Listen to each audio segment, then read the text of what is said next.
Alright,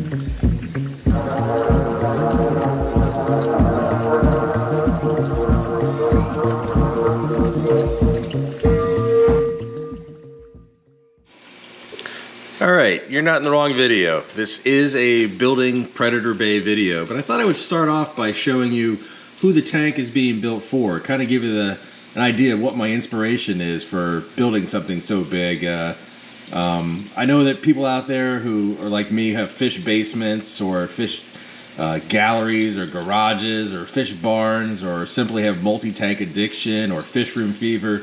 They get it, but I just figured, you know, this is what gets me excited to build this aquarium is providing these guys a big home and the ability to keep them their entire life and to add some friends, because as much as I love my horn shark and my Halleray ray, I would like to keep some other sharks and rays as well as some friends for them. You know, I'm thinking groupers, grunts, jacks, lots of cool stuff could go in there. So at any rate, feeding these guys is definitely one of the funnest things, so I figured I would start off the build video by giving these guys some shrimp to eat, or I'm sorry, squid to eat, and you know, let you see kind of what I enjoy, you know, watching them swim around and feeding them, of course. In this video, they're actually, you know, a little more tentative and feeding off the stick lower down, because this is filmed a little earlier on when I first got them, but it's crazy now. They are, I mean, the bad thing is they come all the way to the surface. They'll eat right out of my hand, right at the surface of the tank. And I'm not even trying to get them to do that. I'd rather them, you know, stay down, you know, just feed them with the stick. But yeah, they're definitely a couple little water dogs, and they're definitely a lot of fun. So I'm looking forward to getting them a big new home.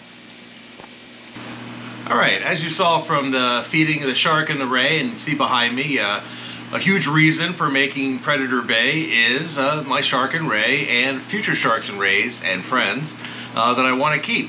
So as big as a 600-gallon is, it is not really the tank that's going to hold these guys their entire life, and I want to hold them. I want to take care of them their entire life.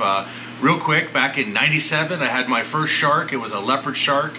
It got a lot bigger than I was led to believe. I started at 265. I built it a tank that was 8 feet by 5 feet, 3 feet tall, and it eventually outgrew all of that, and I had to rehome it, and I don't want to do that again. Hence, Predator Bay is born. Plus, what the heck, I had some screws left over from building a 600-gallon. I figure if I just add some wood, some epoxy paint, some glass, some lights, a protein skimmer, you know, I'll just go ahead and build in a whole other tank, you know? Why let those screws go to waste? Doesn't even make any sense, right? All right, well, let's go out there and take a look at where we are with Predator Bay. All right, so we are at stage 1 on the aquarium, where we have all the main beams in place. We have the base infrastructure of the aquarium built. And in case you didn't see episode 14, we're talking about a 12-foot long, 6-foot wide through most of the tank. There's a little area here that's a little shallower and a little area over there, and then 3 feet tall. And part of what's going to make this tank different is all the sides, except for just this little section around the pole there and the little section there, is going to be all glass. And the tank is also going to be lower. So, you know, this is a 2-foot tall stand. If you see the stand, it's much lower than normal. And the reason is it's in the middle of the room, so I didn't want it chopping up, dividing the room in half. So by having the stand lower, having the tank lower, and having all glass sides with just a little bit of framing, it's going to make it, you know, you can see right over it and through it. So it should be as massive of a tank as it is. It shouldn't dominate the fish basement and make it look like 2 different sections or anything like that, because we want it to be one big continuous fish basement, not chopped up into different sections. But so what we have right now is we have 4 6x6 beams supported by 3 tripled up 2x6 legs. And the reason we did that is just to create more open spaces in the design. So if you make kind of like your typical wall where you put a whole bunch of 2x6s, you don't have a lot of access. And since the filtration is going to be underneath the aquarium, going through a cat inspection right now, you need to have access to get in there. So speaking of that filtration, what we're doing is what's called a runway style filtration. So let me start over here. There'll be basically a closet here for the protein skimmer. It'll be raised up, but not higher than the tank, and it'll be, you know, basically made into a closet, so it won't be visible, but it'll be easily accessible. And what it'll do is it will pull water from the very first section here, and the tank, keep in mind, this is the only part of the tank here that won't be glass. This will drain down into that first section. So this is where we're introducing water from the tank into the filter. So that's the water we want to skim, and that's the water that's going to have the most oxygen in it. And it's also the water that's going to have any physical solids in it. So this first section of the sump is going to be a settling chamber and an area to house the pump, the feeder pump for the protein skimmer. What we'll do then is the second section will have water now that has been separated from any physical solids, but it's highly oxygenated. So here's where we'll have our aerobic bacteria area, which will be done with ceramic blocks, and that'll come all the way down, and then the water is going to pass over to the next section of the runway, and that middle section is not going to be that easy to get to, so it's just going to be for water volume. It's just to increase the water volume. So we'll go from the first section where we're filtering aerobically and mechanically, going to the middle. The water will run all the way back, not all the way to the end because the box section isn't quite as long as these front few sections. It'll stop here, then it'll transfer to the back section, and that back section will be our anaerobic section. At this point, the water will have been stripped of oxygen through the biological process of the aerobic bacteria, which is breaking down ammonia, nitrite into nitrate. Middle section is just neutral, it's just water volume. Now here we're going to try to take out that nitrate. We want to strip that nitrate from the water. So this section here will have no light, no UV, and it will have ceramic bacteria that will house ceramic media that will house anaerobic bacteria throughout this whole section here. And then lastly at the end we'll have our return pump where we're feeding the water back to the aquarium, and most likely there will also be an air system here to start repopulating oxygen in the water before we return it to the aquarium. And then of course, this is, you know, kind of quote unquote the back of the aquarium. So it feeds back into the tank. So with this tank, it's going to be top braced. So like the 3,000 gallon, it was built with overlapping edges, stacked 2x4s. It's just a, you know, it's a box that's very, very rigid. It was meant for me to be able to climb on. It's just, you know, super strong. This is going to be mostly glass, so we're not going to have that. We are going to have, you know, some framing up here, but it's just to support the glass. So the real strength is going to come from top bracing. So we're going to be bracing front to back and then left to right, and that's what's going to be holding the top together. And then, of course, the bottom is going to be anchored into, you know, the floor of the aquarium, and the wall will be screwed down into the aquarium. So we'll have strength there, and then we're going to top brace up here, and then the walls will be all glass. So that's a little bit different take on a plywood build or DIY build than the other two builds I've done so far on the channel, the 3000 and the 600. So it helps show that there's more than one way, you know, to do these. As I've spoken about before, there's actually many, many ways.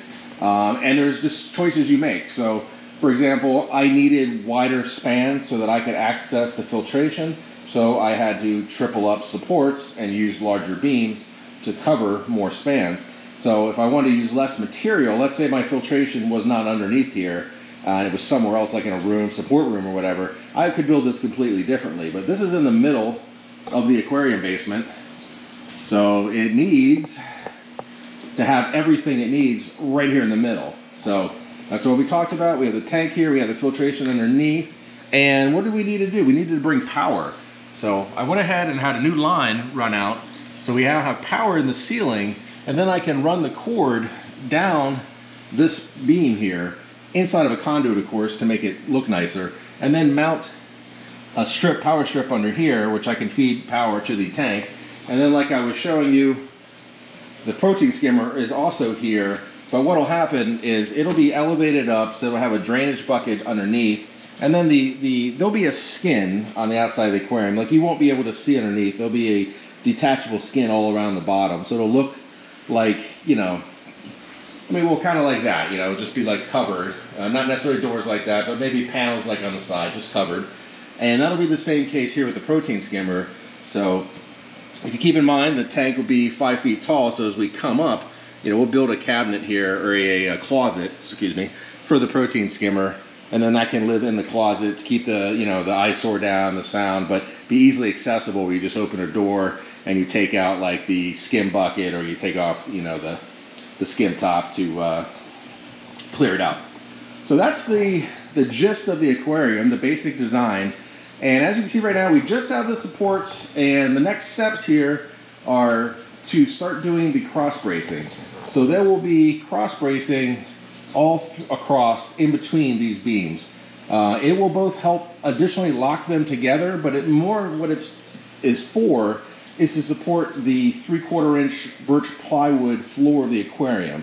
So you want to have that 3/4 inch 7-ply birch plywood span as small a gaps as possible to make it as strong as possible. So if I put it over this right now, I'd be asking it to span, you know, a 1.5 foot of open space. So that's a lot of pounds per square inch on that floor. But if I start cross bracing it, you know, say every 6 inches, now all of a sudden I'm asking it to span quite a bit less space. So that's what we're going to do, is start putting in those. And then after that will come the floor of the aquarium. Then we'll start building the frame structure as we build up. And at that point, we can start measuring to see what glass we need to order. Because unfortunately, with the custom aquariums like this, you can't really tell exactly what size glass you need until you get that frame built, because it's all custom. It's not.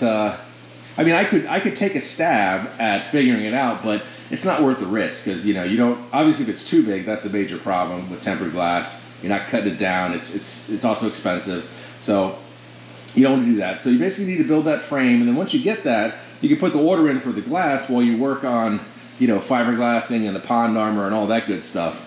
So it's important to get this ready to where I can measure for glass, because it takes a little while to get the glass. And then also what I can work on is the filtration boxes. So I'm actually going to be building custom filtration boxes for each one of these segments here within the aquarium. And then of course I need to do plumbing to connect them all together. So there's a lot of work to do there to build those boxes. And then of course they'll need to be fiberglass and epoxy coated as well.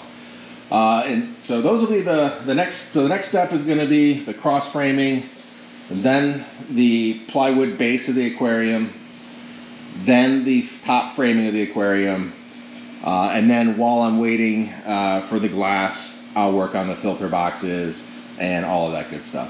So let's see if we can't get these cross braces in. All right, as you can see, we've advanced Predator Bay a little bit. I went ahead and put the tops are cut here for the floor of the aquarium, and I went ahead and just laid them on here. They're just sitting on here just because I wanted to sort of show you, you know, the size of the tank. You can get a better feel for it. In fact, actually this filter box is kind of blocking it, so it's sort of chopping it up. But you've got this 12.5 foot run, and by 6 foot this way. So very sizable tank, and it will be a full 36 inches tall, so it's going to be a big one. I was doing the math on it, and it's going to be 1,600 gallons for the base tank, and then 200 to 250-ish gallons worth of filtration. And what you see here is, I think in the first part of the video I said runway, but it's more like raceway style. So these 3 sumps, this one up here, will all be underneath the aquarium. So, you know, one here, one there, and then one in the back over there. And as you can see, they are drilled, and there will be bulkheads and plumbing connecting them all. And about midway down there, there's drilled, and then up here as well in the top one. So you're going to have the settling chamber. Part of this will be the settling chamber. Part of this will be aerobic bacteria. Part of this will be anaerobic bacteria. And then lastly, you're going to have the return pump and a little bit of the other anaerobic bacteria, as well as just some water volume within the sump. So it is coming along, but So the reason these are just sitting here is I can't screw these down yet. So as you can see, I haven't continued putting the cross braces. If we come over to the other side here, we can see that I have started cross bracing the aquarium all the way down there and there, but what ended up happening is I realized I really can't do the filtration being underneath there with all the cross bracing in place and with the top on. So these longer ones here can actually slide in from the end, but the one in the back, the filter chamber in the back, really needs to go straight down. So I said, all right, let me just stop on the aquarium and let me get the filter boxes all done. And that's actually one of the, building this, the foundation and the filtration system is actually one of the more time-consuming parts. So I had to build these two 12-foot long boxes and the 8-foot long box. We're going to have 32 feet by a foot wide and a foot and 10 inches tall of sump, which, you know, going to run between 200 and 250 depending on the water level. And as you can see, I had to fiberglass all the seams on each box. So that was a lot of work, and drilling holes in 2-inch thick lumber is also a lot of work. So that is done, as you can see. And what I'm going to do now is I'm going to paint it with the pond shield and then get all the plumbing rigged up and get all of the filtration underneath there. And then once I do that, I can go ahead and finish cross bracing the aquarium, get the floor built on, and then go ahead and start building, you know, the frame for the glass. And quite honestly, this is by far the more time-consuming part, so it will go much faster after that, after this is done, until I get to ordering the glass, because I can't measure for the glass until I actually have the frame on the top, because it's all custom dimensions, so, and it's tempered glass, so it's going to be made to a particular size. So, at any rate, that's the things, some of the joys that come along with doing a build in, you know, real time, so to speak. Previous builds, like on the 3000 and the 600, I put videos out after I had completed it for the most part. But we're doing this one. We're putting out videos as I'm building the aquarium. So for better or for worse, you know, here's where we are right now. And what I expect you'll see in the next video, in part 2, is going to be the sumps are all going to be painted up with pond armor, and then the outside and the frame there will be painted with regular paint. The filtration will be underneath the aquarium. It'll be all plumbed up together, all ready to go. We'll start building the chamber for the protein skimmer. We'll finish the bracing underneath the floor of the aquarium. We'll get this floor of the aquarium screwed down, and we'll start building that frame. And hopefully we'll get enough of that done that we can get the glass ordered and get this bad boy on its way. All right, so Predator Bay it's showing signs of life. It is definitely born. There's big things going on here, and I can't wait to get this behemoth ready to keep fish. So exciting things ahead. So, all right, that's it for part 1 of building Predator Bay, but check back next week because we're gonna make some serious progress. I have all the equipment I need to get all those next steps done. So the next time you see Predator Bay, it is gonna be substantially further along in its evolution. And hopefully, if everything goes right, it will be ready to have me measure glass and go ahead and put in the order for the glass, and that'll be on its way. And then you know what happens after that, it goes real quick. So stay tuned for part 2, and I'll see you guys soon.